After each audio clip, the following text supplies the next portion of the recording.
Imagine a tale woven from the threads of history, where a courageous band of black Indians carved out a sanctuary, the largest in the US, for those fleeing the chains of slavery in the 1700s. Picture a rebellion, the most formidable slave uprising in American history, led by these very souls.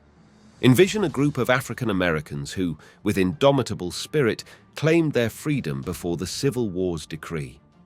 Now let me take you on a journey along the Trail of Tears, where a group of black Indians orchestrated a mass exodus, a bold stride toward liberty. This is the untold saga of the Black Seminoles, a narrative absent from our textbooks, a chronicle of betrayal, distrust, and a people inexplicably erased from history. "Abigail, I can bear this no longer," Abraham declared, his voice a mix of fear and determination. "We've toiled under their whips for too long. I refuse to endure another day." "But where can we flee to, Abraham?" "They'll hunt us down," Abigail whispered, her heart racing with dread. "To Florida," he said, his eyes alight with a flicker of hope. "I've heard whispers of freedom there. Florida is a world away, and the path is fraught with peril," she replied, her voice trembling. "I will confront any obstacle that dares stand between us and freedom," Abraham vowed. "Staying here is a death sentence. We deserve better, Abigail. We deserve a life free from oppression. We shall live free or die in the attempt." With that resolve, they joined a brave cohort of enslaved Africans on a treacherous journey to Spanish Florida. They battled slavers, evaded bounty hunters, and though many were recaptured and lost, a few reached the promised land of freedom, if only for a moment, in the swamplands of Spanish Florida. At the same time, various indigenous tribes, deemed civilized for adopting European customs, were unaware that their concessions would soon be exploited, their lands turned into the very plantations they sought to emulate. In a shaky video, a voice quivers with excitement. "We're en route to Moses, a town in Mexico near Nasos, where the Seminoles sought refuge during the era of slavery.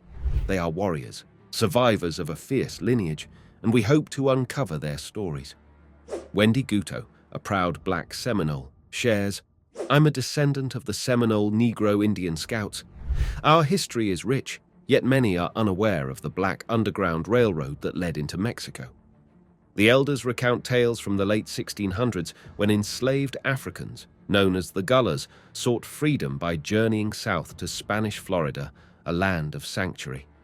In 1687, a group escaped to St. Augustine, where they were baptized and protected by the governor, defying demands for their return. This act of defiance sparked a movement, and soon, Florida became a beacon for those escaping bondage. They found kinship with free blacks and Native Americans, forming communities of resistance and resilience. The word Seminole itself, believed to mean runaway, aptly describes both the Native American tribe and the Black Seminoles, who together forged a legacy of freedom against all odds.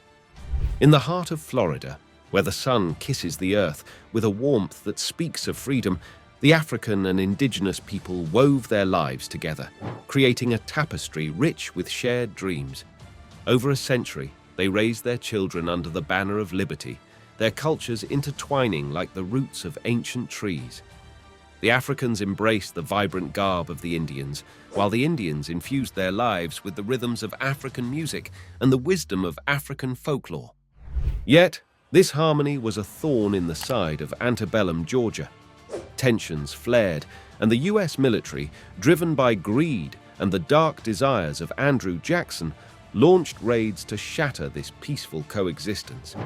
They sought to extinguish the beacon of freedom that Florida had become, fearing it would inspire others to break their chains. The spring of 1818 marked the dawn of the First Seminole War, as US troops descended upon the land. But the so-called Black Warriors, alongside their Seminole brethren, stood firm. They were the Red Sticks, the Black Shields, guardians of a border that symbolized more than just land. It symbolized hope. Despite their valiant stand, the village fell, and the survivors retreated to the Manatee River to a place called Angola.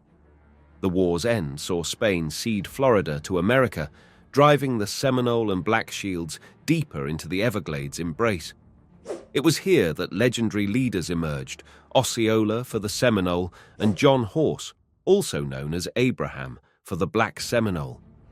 Andrew Jackson, a man whose presidential campaign was marred by the promise of genocide, sought to erase the existence of Native Americans and return Africans to enslavement.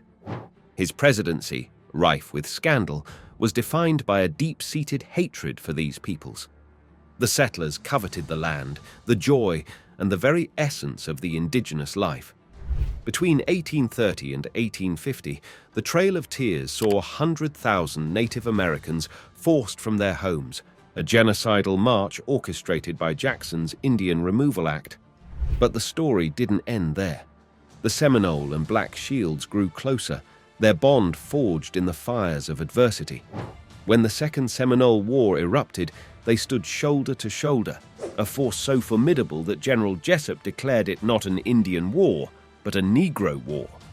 It was a rebellion like no other, a fight for freedom that shook the foundations of America.